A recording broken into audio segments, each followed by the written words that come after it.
Bible says that there is a time for peace and a time for war. לעולם לא נשכח את מעשה הזוועה שעשו לנו אויבינו. אנחנו הולמים באויבינו בעוצמה חסרת תקדים. אני מדגיש, זאת רק ההתחלה. They've made a mistake of historic proportions. We will exact a price that will be remembered by them and Israel's other enemies for decades to come.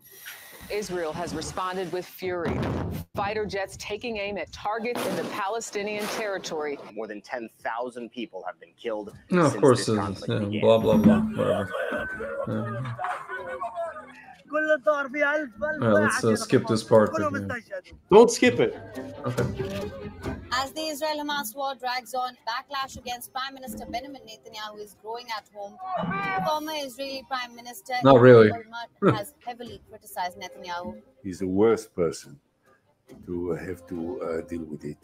I think that he is really in a nervous breakdown. A person who has portrayed himself, Says the criminal era of ass for clown. many years as Mr. Security, failed in the most fundamental obligation for his citizens, which is to provide them with security.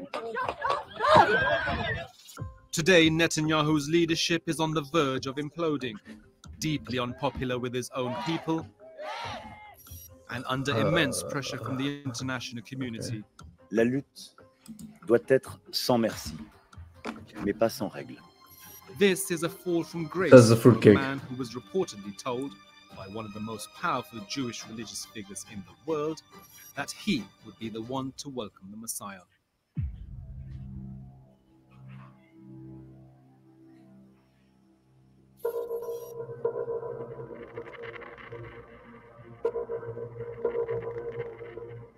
"40 years ago, when Netanyahu was Israel's ambassador to the United Nations, he met Menachem Mendel Schneerson, the leader of the Chabad Lubavitch movement, known simply as the Rebbe. He said, you're going to this house of darkness, the UN, which was very, very unfriendly to Israel at the time. He called it the house of darkness. He said, even in the greatest darkness, if you light a candle, it spreads a great light that can be seen from afar. The Rebbe reportedly believed Netanyahu had a mission from God to prepare Israel for the coming of the Messiah, or in Hebrew, the Moshiach.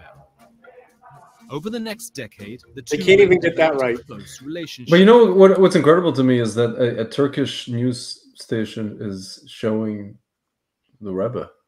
Dude, the Rebbe's getting global play. The president of Argentina talks about him every time he talks. He went to the Ohel. Yeah, but if you notice, they're doing the CNN treatment where they're giving it dark music. You know, of course they are. Of course they are. But no, but they couldn't even get. First of all, I know Mashiach. Yeah, they could look. These are Turks, and they have Israelis coming to them. Trust me, folks. They could have gotten the pronunciation right. Yeah, that's true.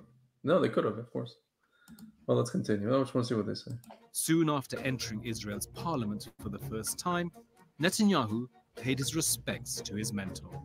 To his mentor, yeah, right. If he was his mentor, we'd be in a way better situation. The fact that Netanyahu ignored everything that the Rebbe said makes him his mentor, right? Just like everybody else ignored. Yeah. Back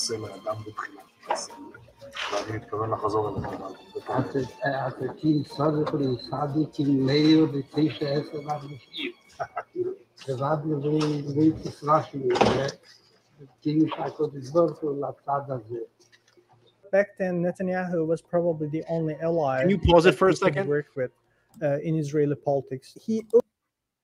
Okay, so the Rebbe, when he was looking at Netanyahu, he knew that he knew who he was looking at. He knew he was looking at that somebody who is, posing as, a leader of the Jews, but in reality, who is an agent of the other side. Yeah. But the Rebbe was looking at him and giving him a task. He was saying to you, I know in reality what is unstated, right? But what is being communicated is, I know who you work for. Yeah. And I know where you're from. But the fact that God put you in the position that you're in, it gives you an opportunity to repent. And God will be with you if you do the right thing. Yeah. Netanyahu never did the right thing. Never. Nope. He claimed that he would. He claimed that he did. He claimed that he is. People thought he would. He failed every mission that the Rebbe tasked him with. People like us thought he was going to do the right thing. People who are left, so to speak, left wing, thought he was so right wing and he was so like this and that. Turns out he's neither.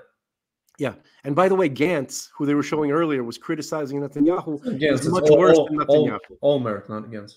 Oh, that was Olmert. That was they all looked like the same. They all look the same. They all look like decrepit. Olmert and Netanyahu look like the same. They look like G.I. Joe figures, like generic G.I. Joe figures. Yeah. Anyway. But that guy Olmert, he's a criminal. Much worse.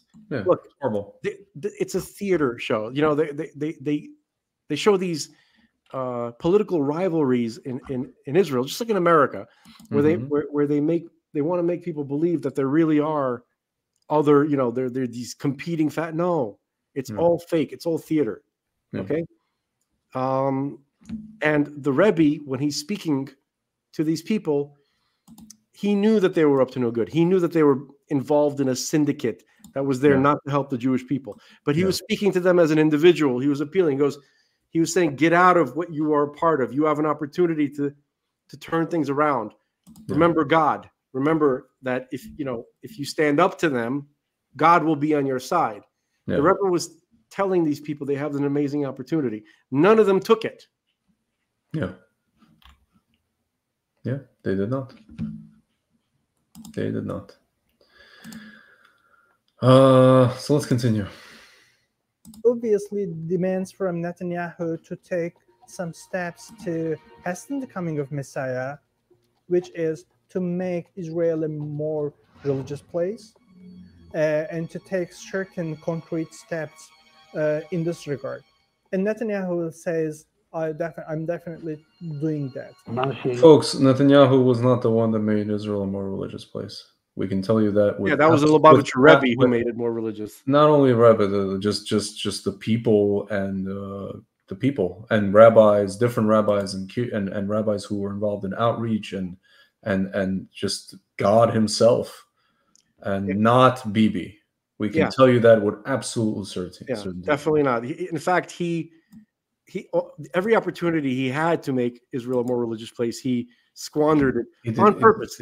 He did the opposite, and the only time he does anything with religious people is when he co-opts us, when he uses us for politically to make coalitions. But this is a very odd thing because this propaganda piece that they're putting forth, they're trying to make it seem like Netanyahu actually followed the Rebbe's advice when he never once did. Anybody who knows, anybody who's been watching the situation and waiting to see any one of these leaders literally take one iota of advice from the Rebbe has been disappointed all these years. So the fact that this weird Turkish, whatever propaganda piece is trying to make it look like these people actually followed him is actually not an attack on Netanyahu. This is a direct attack on the Jewish religion.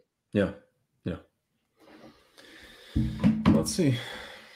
Yeah, I feel like in many ways the Turks are worse than the Arabs. I was just talking about I made one of my rogue videos. I was talking about the Ottoman Empire and how basically the Ottoman Empire ruled Israel for like 400 years, from 1517 to 1917, and how no one in the Islamic world stood anywhere, or no one in the world anywhere, especially in the Islamic world, stood anywhere with signs, "Free Palestine from the Ottoman Empire." You want to hear a secret? No. You want to hear a secret? No. The Turks are the real Philistines. Yes, they are. The Turks are related tribally and ethnically to the original Philistines. Yeah. The Turks, the Greeks, basically Turkey, the Turks are just Greek Muslims, essentially. They're so similar in their tribal and genetic profile. Yeah. Okay. And that's where the Philistines were from. So like the Romans, the Greeks, the Turks, or many of the Turks, especially Western Turks, right, are, of course, they see that they have this ancient connection to the land of Israel, because the Philistines came from their, from their genetic pool. Yeah. Listen, I mean, there's a reason God gave them the ability to rule that land for 400 years. In the lead up to the 20th century, and the lead up to the what do they call it, the Industrial Revolution, and all these, all this stuff. So let's continue.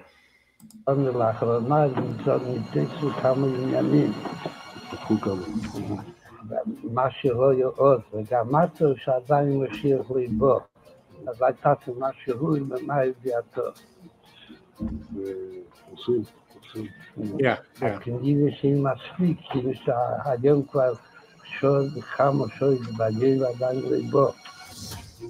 The Rebbe never visited Israel, not once, and yet from his home in Brooklyn, he was able to influence Israeli politics. Actually, no, he wasn't. Wait, what did they say? They said he never visited Israel once, but yet from his home in Brooklyn, he was able to influence Israeli politics. I said, no, he wasn't. It was his, he was not able to, to influence Israeli politics. That's the problem. So folks, the Rebbe was always a person who, he never spoke negative. Yeah. He only looked at every situation and see what positivity and what light can he pull out of it, even knowing the true nature of who he was speaking to. Okay. Yeah. So we have, just to make you understand, or to give you some insight, in the Jewish tradition, we say that in the final exile, or in the final stages of the last exile. So we had traditionally 4 exiles. We had the Egyptian exile, the Babylonian exile, the Persian exile, the Greek exile. Well, the 4 exiles after Egypt. So the Babylonian, the Greek, the Persian/Mede exile, and then the Roman exile. But towards the end of the Roman exile, which is the longest by far, right? And this is all described in the book of Daniel, okay? There is the last stages of the Roman exile, which our sages refer to as the exile of the Erev Rav. Okay? So the Erev Rav are the mixed multitude that was discussed in the book of Exodus. The ones who were always, it was the Egyptians and people from other nations who joined the Jewish people when they were leaving Egypt, and who stood at Mount Sinai to join the Jewish nation. Okay? So this term was borrowed for a group of souls that keep reincarnating in every generation to cause all the trouble for the Jewish people. Okay, but in the last generation particularly, they will be more menacing and cause more harm to the Jewish nation than anybody. And these are people who come from Jews themselves, right? But it's always a handful of people. Okay, and we recognize them by the following way. They always get into positions of power, and they do everything in their possible to disconnect the Jewish people from their religious obligations and observance and their connection and their relationship with God. They always try to interfere. They always try to put wedges. They always try to convince people to get away from religion. Every generation we have these characters, okay? In the time of the Maccabees and Hanukkah, right? They were the followers of Plato who wanted Israel and the Jews to be Platonics. They wanted Jews to adopt the Greek Hellenistic culture. And it's the same thing in every generation, right? During the time of the Enlightenment, they wanted the Jews to be commies, and so on and so forth to this very day. And now, we have it in America, but we have it in Israel. In Israel, they're the leadership. And this was foretold in prophecies, okay? So the Rebbe, who is the greatest scholar of his generation in Torah, and by the way, many other things too, knows who he's talking to when he's speaking to Netanyahu. He knows that Netanyahu is high up in the totem pole of this entity called the Erev Rav. So he's giving Netanyahu, he's saying to him, I know you are an Erev Rav, but I'm giving you the opportunity to turn it all around. You could repent. You could return to God. You could abandon this evil, plan, from this network of Gnostic fruitcakes that you're a part of, and you can make things right. Now, one more thing that's said is that the Erev Rav, specifically the Erev Rav, are the ones who keep Mashiach from coming. They're the ones, they constantly delay the coming of the Messiah. So can you please rewind it when he's talking to Netanyahu? Can you please rewind it when he's talking to Netanyahu and he's telling him about that Messiah has not come yet? Yeah. And Bibi's probably like, I know, because I'm stopping him. Bibi is shitting his pants right now. Yeah. Can you remove the arrow? Yes, sir.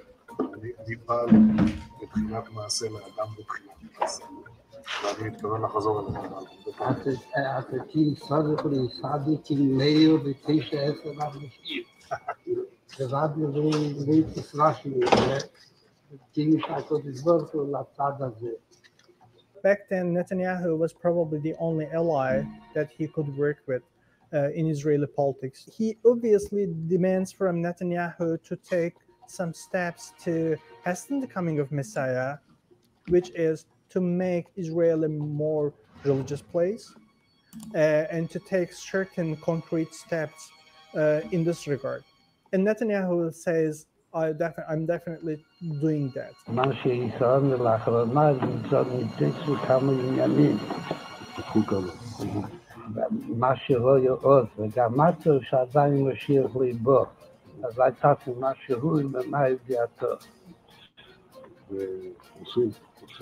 Okay, stop it.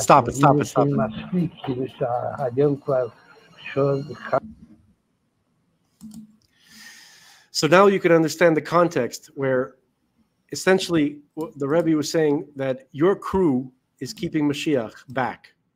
You have the ability, because I sense something in you, some goodness in you, maybe, that you can do something about this. Clearly, God has put you in a position to make something, to remove some of the blockage.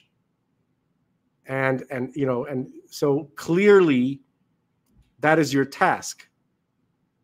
Right? So that's what you're seeing. You're seeing the leader of the religious Jews in the world, of the Jewish religion in general, speaking to the person that he feels might be helpful in turning things around. Somebody from the other side who's holding back all the religious promises and the goals in which in which we're striving for, right?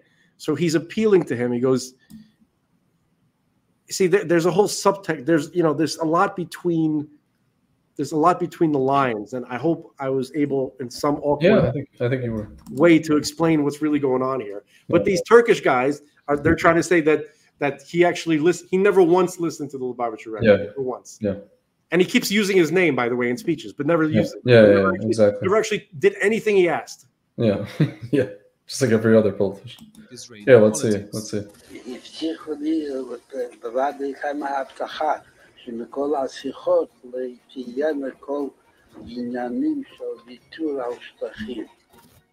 His influence was recognized by American politicians too.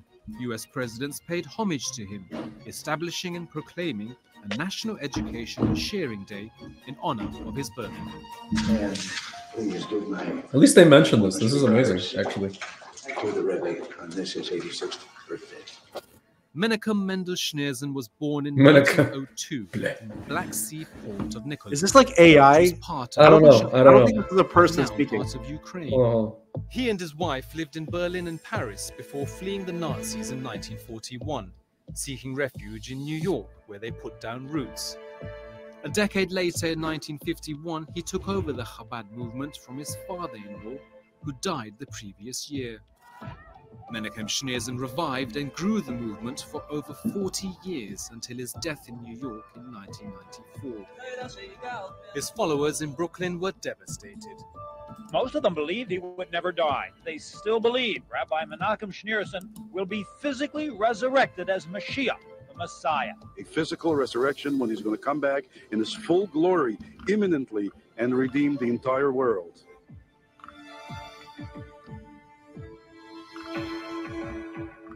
Currently, the center of the Chabadic movement is in Brooklyn, in a neighborhood called Crown Heights. So it is an American movement in terms of its center, but it is also a global movement. One of the biggest purposes of Chabad is to bring those quote-unquote lost Jews back into Judaism. So Chabad has its own rabbis and emissaries appointed all around the world. It is a global movement. Headquartered in Brooklyn, the Chabad movement has a presence in every state in America and in over 100 countries around the world, with a particular focus in Europe and in Israel. It has maybe this is the broadcast of time we've been talking about, hundreds of thousands of followers and runs synagogues, schools, drug rehabilitation centers, and care homes. On the face of it, the movement has been for the betterment of Jews around the world. But according to one analyst, its modus operandi has provided a template for a terror group. For what? Good reasons to believe that Fatah got inspired from the Chabad movement. One of the high-ranking members of the Fatah movement was praising the Chabad movement in the sense that he's talking about the PLO. I have no idea what. I gotta hear this. Go back. Yeah. For the Fatah movement, for a terror movement. What? The movement has been for the betterment of Jews around the world. Hold on. But according to one analyst, its modus operandi has provided a template for a terror group. For what? For a terror movement. A terror move. Okay, yeah. we have good reasons to believe we can't get these guys to buy a 22 and carry it. One of the high-ranking members of the Fatah movement was praising the Feta movement, like feta cheese. Okay, I think I understand what he's saying now. He's saying one of the somebody from Fatah, which is Arafat. Praise the Rebbe. No, he praised the organizational acumen of Chabad, right? So because somebody in Fatah who admired somebody's ability to organize, that makes it okay. Continue. Interesting. All right. Amazing, just astounding. You know what it sounds like? It sounds like white, toxic white male. Hold on. Its emissaries and rabbis all around the world, just like Fatah was doing, sending out teachers to. Hey, I just saw Rabbi Harlig. To Africa and to other parts of the world. For over 40 years, the charismatic Rebbe led the movement. His $1 donations, including to Netanyahu. Wait, go back. Came with a blessing to his followers. Well, stop. We missed the whole crux of their argument. They said, I know. They said a couple of pieces of garbage. Mm-hmm. They're not going to go back to it. What we just missed was the crux of all the ominous music and the red map. You know, where Chabad is spread. Yeah. So we got to go back and we got to actually hear what the hell they said. Sorry. Yeah, let's do that. I was just laughing because I saw Rabbi Harlig in one of the. On the face of it, the movement has been for the betterment of Jews around the world. But according to one analyst, its modus operandi has provided a template for a terror group. We have good reasons to believe that Fatah got inspired from the Chabad movement. One of the high-ranking members of the Fatah movement was praising the Chabad movement in the sense that the Chabad used to send its emissaries and rabbis all around the world, just like Fatah was doing, sending out teachers to Central Asia and to Africa and to other parts of the world. For over 40 years, the charismatic Rebbe led the movement. His $1 donations, including to Netanyahu, came with a blessing to his followers and a reminder to give to those less fortunate. A couple of years after this meeting, the Rebbe reportedly told a young Netanyahu that he would one day become Prime Minister of Israel and would be the nation's last leader before handing the scepter to the Messiah. When did he say that? This first part of the Rebbe's prediction came true in 1996, when a 47-year-old Benjamin Netanyahu became Prime Minister for the first time. But his government fell just 3 years later. Greg, can you stop for a while? Yeah. So let's just re-examine what we just heard. So the reason that this Turkish propaganda piece says that Chabad has provided a template for terror movements is because the Rebbe sent emissaries to people. Yeah, I don't. Apparently, the Rebbe came up with the idea of sending emissaries. Yeah, it's not like the Christians have been doing that. Yeah, for like 1,500 years. I don't know what the hell they're talking about. That's number one. What they were. I don't even know what they're trying to say. Like, I just explained to you what they're trying. No, I know. It's just odd. It's stupid. It's very stupid. And here's the other thing. Yeah. I keep hearing this rumor that the Rebbe said to Netanyahu that you're going to be the last prime minister. Yeah. And I have heard this. I cannot find a damn. I know. I also video. can't find the damn thing. I can't find anybody who ever saw this in real. This is a stupid. Yeah. Did this rumor come from the Turks? Because I haven't found anybody. I don't know. Listen, can I say something? I'm not going to play the rest of it because the rest of it talks about Trump and how we're bombing this and we're doing that. Whatever. My point. I want to say though, I think this video is a typical case of, we have this idea in Jewish in philosophy and Kabbalah where something just kind of like, something unholy can co-opt something, a religion or something holy. The opposite can happen. Something light can ride in on this, covered by this crap. Well, we know the opera imitates. Yeah. And I feel like well, there's two aspects here. I feel like the Turks are trying to somehow put us on the same moral plane or equate us to what you see with Iran with the Ayatollahs, and how like politicians will follow the Ayatollahs and clerics, so it doesn't make us any better than so to speak them. That's what they're trying to. I see what they're trying to do. Obviously, it's BS. But the other aspect is, I feel like, it's funny. Like we've spoken about this.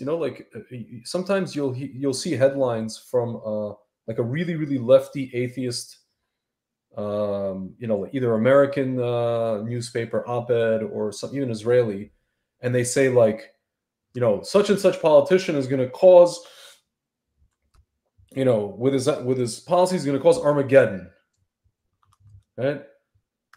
What does that mean? That means that even these people, in a weird way, in a whacked out way, are thinking about things that they're thinking essentially about the redemption, about the Geulah.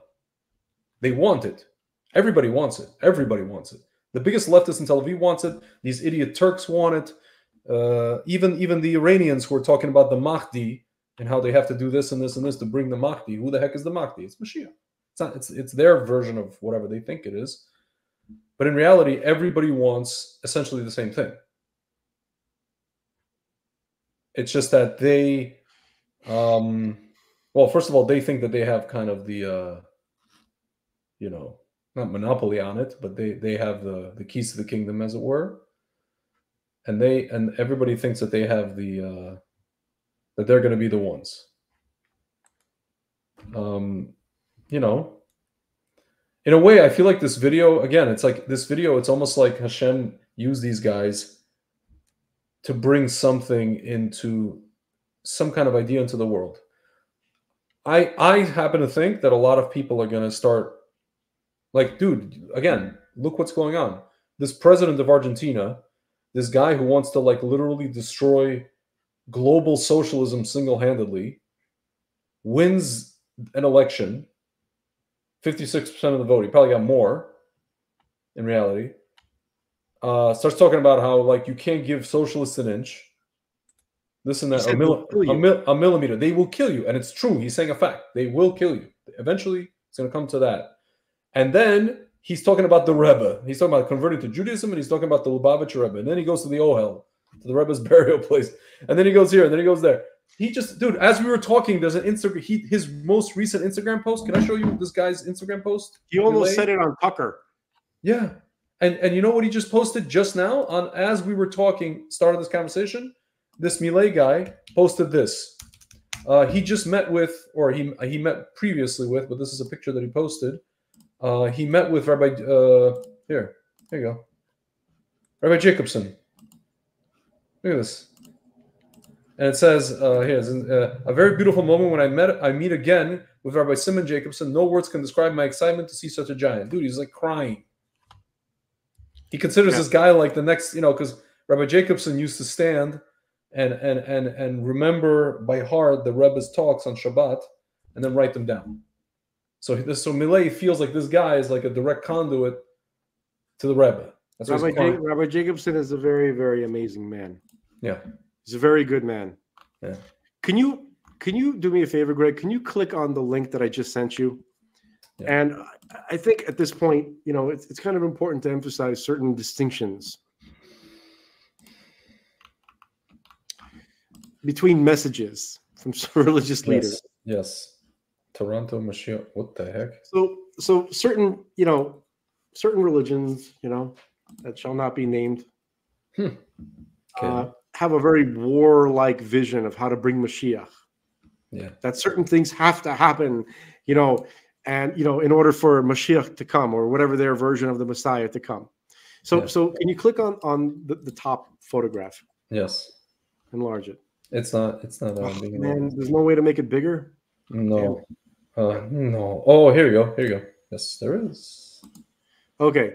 So folks, the Rebbe, there would literally be billboards in cities, certainly New York, but cities all over the world, where his primary message to mankind, this is literally his primary message to mankind. Let's welcome Mashiach with one additional act of goodness and kindness.